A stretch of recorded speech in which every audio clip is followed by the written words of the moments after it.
王志安做了2个質問李亞鵬嫣然醫院的視頻，我也得有始有終啊。個人頻道效率比較低，讓各位久等了。我先回應一下網友們在上一期視頻裡邊留的一些有趣評論吧。有人就問你，一個搞中醫的有什麼資格講邏輯？你懂西醫解剖嗎？別跨界碰瓷兒啊！看見這些評論，我其實還挺感慨的。首先，邏輯是人類思維的底層代碼，它不是西方的專利，也不是西醫的專利。如果你認為中醫沒有邏輯，那你可能既不懂中醫，也不懂邏輯。中醫看病講究的是審症求因，講究系統論，講究從宏觀到微觀的辯證推演，這都是極高密度的邏輯訓練。好多人學不好中醫，其實就是因為沒有邏輯思維。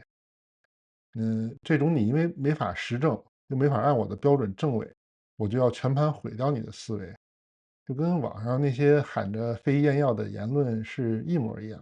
他們不是在追求科學，而是在揮舞科學的大棒，去謀殺那些他理解不了的複雜生命系統。邏輯這玩意兒一旦帶了偏見，就成了偏執了。嘴裡喊着科學，其實是一種新型的宗教迷信，只相信能裝進試管裡的真理，卻看不見大自然裡那些生生不息的系統。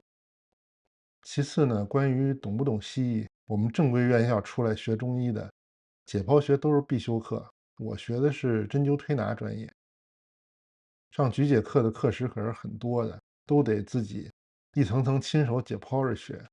西醫院校的課程裡邊，中醫院校都得學的，因為我們要研究經絡，所以對筋膜、對神經、對肌肉的走向的精準度要求比普外的醫生還高呢。所以我看待純惡劣的視角，就和王志安那種工業視角就沒法一樣。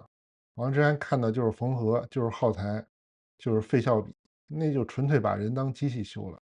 而我看到呢，就是筋膜的張力，就是中軸線的這個能量，是身心合一的療癒。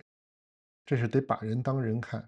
我當然是希望作為媒體人呢，都應該能學會點敬畏生命，願意聽聽看不同看法的朋友，還請暫時先放下對身份的偏執，咱們也裝點新鮮的、不一樣的營養，別只看順天時報啊。正式拆解這些財務問題之前呢，我還得回應一下評論區裡邊一個刷屏的現象，就是好多朋友跟復讀機一樣在喊，就別扯別的，既然沒貪污，把所有流水、所有細節都曬出來不就完了嗎？這就讓我想起那個姜文電影裡邊，讓子彈飛裡面有一幕，就是六子吃粉嘛，就胡安就指着六子就說：“你吃了2碗粉，只給了1碗的錢，你欺負老實人。”那六子急了呀，為了證明自己只吃了1碗，怎麼辦呢？把肚子就拋開了，把粉端出來給大家看，大家看只有1碗，粉是只有1碗，六子是清白了，但是六子死了呀。那王志安應該知道，根據慈善法還有個人信息保護法，公開受助患兒的詳細名單，公開捐贈人的隱私信息都是違法的，這都是慈善機構的死線。我覺得這就是王志安給李亞鵬設的一個死局。如果你不公開，那你就是心裡有鬼，你就是吃了2碗粉沒給錢的騙子。那你如果是被輿論逼急了，真公開了，那你就是泄露隱私，你就違法了，你的機構信用就徹底破產了。這不就等於是肚子拋開了，人就死了嗎？這根本就不是為了查賬，這就是殺人誅心。評論區裡邊好多喊着拋開肚子看看的朋友，你們可能是出於正義感，但你們這種不經意間就成了那群圍觀六子剖腹的看客了。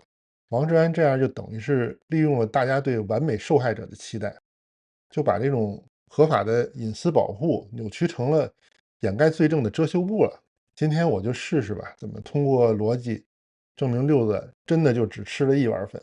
看完王志安那個繼續追問李亞鵬的視頻，就感覺有點替他尷尬。如果說第一期視頻還算是個在瓜田裡邊亂竄的路邊社記者，那到這期就純粹成了賬房先生了，直接堵嫣然天使基金門口，嘴裡蹦的全是數字，1700萬啊，700萬啊，47%啊，你醫院都快倒閉了，你基金會賬上明明趴着1700萬现金，你為什麼不拿出來急救？你這是不是見死不救啊？你這700萬賬對不上，錢去哪兒了？是不是進水口袋了？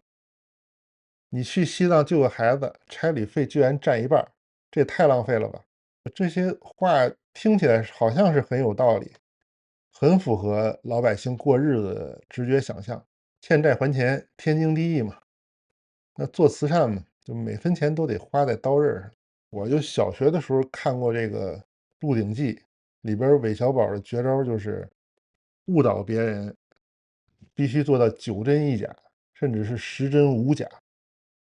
那王志安手裡拿的數据是真的，審計報告也是真的，但是他把這些真的碎片拼在一起，就能拼出一個完全相反的鬼故事。比较經典的就是中國男足的段子嘛，我試着說幾句啊。即使是巴西隊這樣的世界強隊，也只在世界杯戰勝過中國隊1次。在世界杯史上，沒有任何一支球隊能將中國隊拖入加時賽。中國隊在世界杯上僅小組賽品嘗過輸球的滋味。3句話都是事實，那你得出來就跟真正的事實完全相反的結果。王志安這視頻不就是在幹這事兒嗎？他用小農經濟那種算賬邏輯去強暴現代慈善的法理邏輯，他用工業流水線的效率邏輯去凌迟臨床醫學的這種生命邏輯。在拆解具體數字之前，我還想先聊聊王志安視頻裡邊說的那個神秘的爆料人。王志安那視頻裡邊神秘兮兮的說，就有人給我爆料了，說嫣然最近幾年一團亂賬，一言難盡。哎，我本來感覺以為這王志安手裡邊是不是掌握什麼核心機密啊，還是紅會內部出了什麼深喉？結果他拋出所謂的猛料，還是什麼700萬差額，1700萬趴在賬上。我當時就樂了，這是爆料嗎？這不是考古嗎？全是2014那會兒各路媒體炒10000遍的舊聞啊！您這位深喉爆料人難道是穿越來的嗎？他手裡拿那報紙難道還是2014年的《新京報》嗎？如果真有內部人，如果嫣然現在真的有問題，他為什麼不拿2025年的最新黑料出來呢？為什麼非要拿着12年前的舊賬本來給您餵料呢？還是說現在根本就沒有新料可報？所謂的內部消息是把保質了14年的預制菜放微波爐裡熱了一下，撒點蔥花，端上來裝是明火現炒的西北精品菜。這是調查新聞呢，還是新聞欺詐呀？這算不算是為了流量在吃人血饅頭？當然，這個王志安喜歡聊舊賬，咱們就配合配合，穿越回去。那1700萬現金，王志安的邏輯鏈條簡單粗暴。既然嫣然醫院欠了2600萬房租，快被趕走了，嫣然天使基金賬上有1700萬，那你李亞鵬有錢不還，你是故意當老賴，你是為了騙捐款。這個邏輯你在村口大樹底下聊天，那是一點毛病沒有。老王，你兒子欠債了，你兜裡還有錢呢，你咋不替他還呢？但是我記着羅翔老師說過呀，咱們這是現代社會，是有法律框架的。王志安這種邏輯就是典型的法盲邏輯，甚至可以說他這是在誘導犯罪呢。法律上講的是法人人格獨立，咱們必須得搞清楚，北京嫣然天使兒童醫院是一個民辦非企業單位，它是獨立的法人，他欠的房租是他自己的商務債務。嫣然天使基金是掛在紅會下邊的專項基金，他賬上那1700萬都是捐款。李亞鵬呢，他是發起人，但他不是這筆錢的主人。王志安现在要李亞鵬把公众捐給基金会救命的錢拿去償還醫院經營不善欠下的房租。嫣然基金上那1700萬在會計上叫限定性資產，是帶着鐐銬的錢。這筆錢進賬那一秒就已經被定了性了。這錢姓捐不姓李，他身上寫着專款专用的，只能用於纯惡劣兒童的手術救助、醫療康復，絕對不能用於支付一家獨立醫院的房租水電或者行政罰款，哪怕這家醫院是同一個創建人建的也不行。那李亞鵬現在什麼處境呢？是一邊看着自己心血傾注的醫院因為缺錢要被趕走，心如刀絞；另一邊看着基金會賬上趴着1700萬，但是一分錢不能動。他是寧可讓自己名譽掃地，寧可被全網嘲笑是老赖，他都死死守住了这筆錢。我覺得這說明這哥們兒雖然商業經營上可能確實能力有限，搞不定現金流，但是他在公益倫理還有法律底線上面守住，他沒瘋。如果他真聽王志安這建議，挪用善款去填醫院的坑，那今天看見的就是《法治进行时》裡邊藍底白字那通報了。王志安這招既壞且蠢，就好比醫院停電了，那王志安就在旁邊出馊主意：院長你傻呀，血庫裡不是還有庫存血嗎？趕緊賣了換電費呀！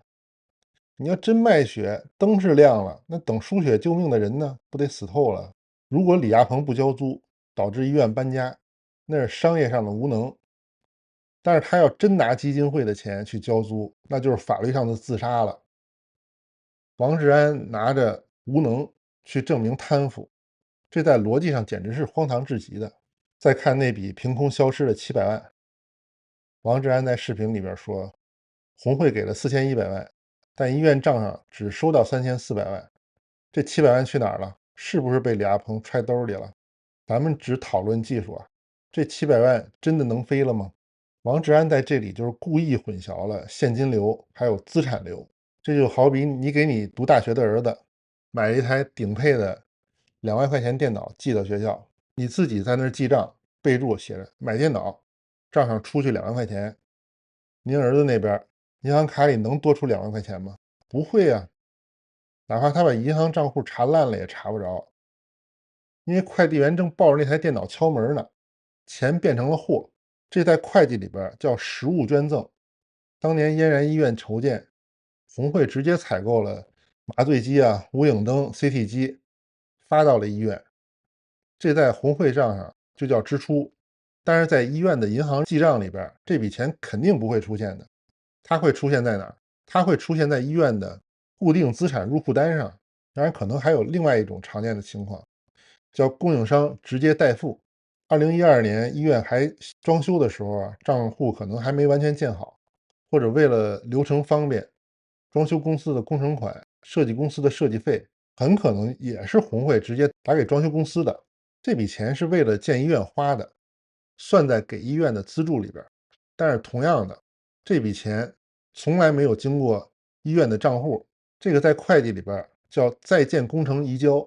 你要說真不懂非盈利組織的會計準則，麻煩請個專業的會計師問一問。我看我評論區裡邊還好多人跟着起哄，你得把每一張發票、每一個受助人的名字都貼出來，保護患兒隱私是醫療行業、慈善行業的底線。你願意讓你家孩子病歷被貼在網上任人圍觀嗎？為了滿足看客的窺私欲，去犧牲受助人的尊嚴，這不叫透明公開，這叫網絡示眾。既然說到這兒了，那咱們先把目光從李亞鵬身上挪開一下，咱們反過來看看這位天天喊着要透明、要審計的王志安他自己吧。王志安常话嘴邊說陽光是最好的防腐劑。既然如此，我也想替廣大網友請王志安曬一曬您自己的賬本。第一，關於您2025年油管頻道的真實收益，您這100萬訂閱，視頻動輒也是100萬播放量，那要按照油管的結算規則，您這年收入應該是天文數字了。您既然標榜自己是獨立媒體，那您能不能公開一下您後台的真實結算單呢？我是想看看您那個動不动就喊運營艱難需要支持的口號和您賬戶裡真金白銀到底對不對得上號啊？還是說您這吃相太好看就沒法繼續搞調查了？第二呢，關於您在日本的合規性，您多次讚美日本的契約精神，那麼請問您的頻道收入是作為個人勞務申報的，還是通過日本公司申報的？在2025財年，您實際向日本國稅廳繳納了多少法人稅？是否存在利用海外賬戶對冲避稅的行為？既然追求陽光，能不能晒一晒您的納稅證明呢？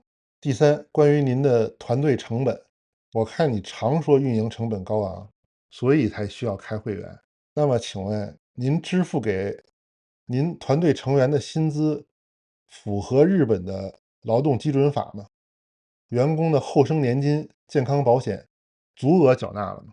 您所謂的高額支出里邊有多少是真正的制作成本，又有多少其實是流入您私人的腰包了？王志安啊，你这要求別人透明的時候，您特別慷慨，輪到自己的時候，您是不是也該大方一回？別讓大家覺着您這算盤只往別人懷裡撥，不往自己身上照啊！既然這麼喜歡算賬，那我看這幾天網上披露出來的隱形的5500萬該怎麼算呢？王菲在过去的10年裡邊，以匿名捐贈人的身份向嫣然累計捐贈了3268萬，而且专门備注用于覆蓋行政成本。這等於王菲一個人把基金會喝的水、用的電、工資、打印紙全包圓了。他這就是為了讓公眾捐進來的每一分錢都能100%用到孩子手術上面。還有李亞鵬，這5年他個人墊付的運營成本也超過2500萬。王志安，你拿着放大鏡找那不存在的貪污的700萬，卻對這實實在在砸進來5500萬視而不見嗎？這倆人如果真想撈錢，直接接廣告不香嗎？幹嘛貪污自己捐的錢呀？這是傻嗎？我覺得他們確實挺傻的，傻到用自己的錢去填費用的坑，傻到被誤解10幾年也不辯解。這種傻可能在王志安的這種聰明賬本裡邊永遠算不明白。接着咱們聊聊這個王志安攻擊最狠的天使之旅的費效比吧。他說去西藏做手術，差旅費居然占47%，太浪費了。而且他很推崇美國那個微笑列車，說人家效率高。但是我得告訴你啊，這個微笑列車這項目在美國本土早就被罵慘了，就慈善觀察這種專業的慈善監督機構都批評過，說他們把過多的錢都花在項目營銷和高管薪酬上面，實際給予受助人的直接幫助根本不夠，甚至有人質疑他們的人均成本數據存在巨大水分，因為他們只管耗材費，剩下的全是白嫖當地醫院的基礎設施。王志安在視頻裡邊那叫一個痛心疾首。哎，大家看看，醫生坐飛機住酒店居然花了1半的錢，這哪是去救人啊，這是去旅遊啊。與其這樣，省下的錢給孩子做手術能多救多少人啊？這邏輯聽起來特別精明，很像是在替老百姓省錢。但實際上呢，我覺得這是一種典型的城市中心主義的傲慢。如果要真信他的話，那藏區大山深處心臟隔壁攤上那些孩子就真沒活路了。咱們算算真正的衛生經濟賬，王志安眼裡邊老是只有那筆直接手術費，也就是縫一針的錢，他就完全忽略了這個醫療過程當中，尤其是偏遠地區救助中那座巨大的隱形成本冰山。他這種邏輯啊，對於住在核心城市裡的人說得通，當然對於住在阿里、喀什，年收入可能只有幾千塊錢的牧民家庭來說，根本不是手術費貴不貴的問題，而是他們根本就去不起。一家3口要真是從阿里飛北京，加上食宿，加上撞勞力的誤工費，沒3-5萬根本下不來。3-5萬塊錢對於他們來說就是天價，就是絕路。你就算手術費免費，他們一樣治不起。這種事兒我是親眼見過的。我有一次去張家口山區義診，車到國道進村那路口，就看見一個影壁，直接就把這路正中間給擋上了。我當時還好奇呢，就問這個村幹部：“你這是什麼特殊民俗嗎？怎麼把大馬路給擋上了？”村幹部就很無奈的跟我說：“啊，這不是民俗，這是保命牆。”他說這村子裡邊平均年齡72歲，全村就一個8歲的男孩，一個40多歲的殘障女性，其他年輕人全出去打工了。之前就有人開着車到這村裡邊挨家挨戶搬東西，村裡老人根本沒有任何反抗的。最後沒辦法，還跟這路口壘了道牆。那天我們這義诊的設備全是靠大家人拉肩扛，一步步挪進村裡的。那天來看病的病人，好多是走了十幾里山路來的，因為這十幾里山路啊就已經是极限了，平常靠他自己，連縣城醫院都去不了。嫣然天使基金組織頂尖的專家，帶着成套的精密設備，忍着高原反應飛過去，這筆占47%的差旅費。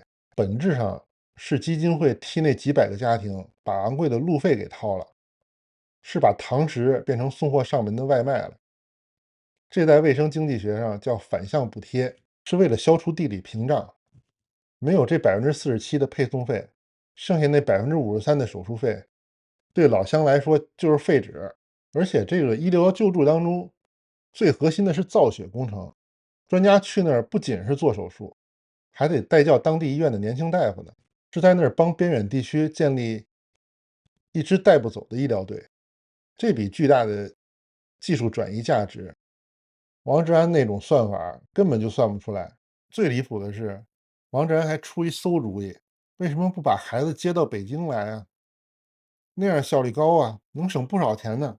王志安，你这個是不是忘了一個有點專業的醫學常識啊？